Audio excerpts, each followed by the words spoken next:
আসসালামু আলাইকুম। ওয়ালাইকুম আসসালাম। চাচা, আপনার বাসা কোথায়? হ্যাঁ? আপনার বাসা কোথায়?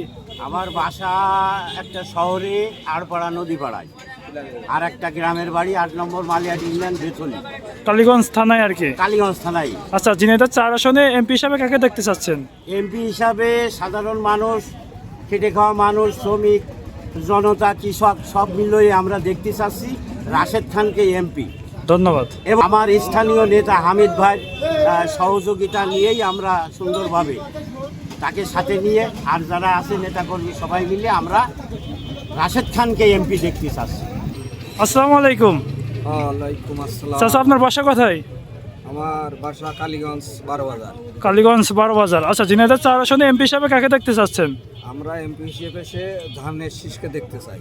হ্যাঁ, ধানের শীষ। ইতিমধ্যে শুনতে পেরেছেন যে রাশেদ খান মনোনীত প্রার্থী ধানের শীষের। তো এখন এমপি হিসাবে ৪ আসনে কাকে দেখতে চাচ্ছেন? আমরা মূলত রাজনীতি করি হামিদ ভাইয়ের রাজনীতি। যেহেতু হামিদ ভাই এখানে নেই, পার্টি চেয়ারম্যান তারেক রহমান সাহেব ধানের শীষ রাশেদকে দিয়েছে। আমরা রাশেদ, হামিদ, এই মসজিদকে চিনি না। আমরা ধানের শীষ প্রতীক পাশ করাবো এবং আমরা ধানের শীষের প্রতীককেই এমপি হিসেবে দেখতে চাই। জি। চাচা, আসসালামু আলাইকুম। আচ্ছা, ঝিনাইদহ কালীগঞ্জ উপজেলায় এমপি হিসাবে কাকে দেখতে চাচ্ছেন? দেখেন, যেহেতু তারেক রহমান সাহেব রাশেদ খান ভাইয়ের হাতে ধানের শীষ মার্কা দিয়েছে, আমরা ধানের শীষ প্রার্থী রাশেদ খান ভাইকেই হিসেবে দেখতে চাই। ধন্যবাদ।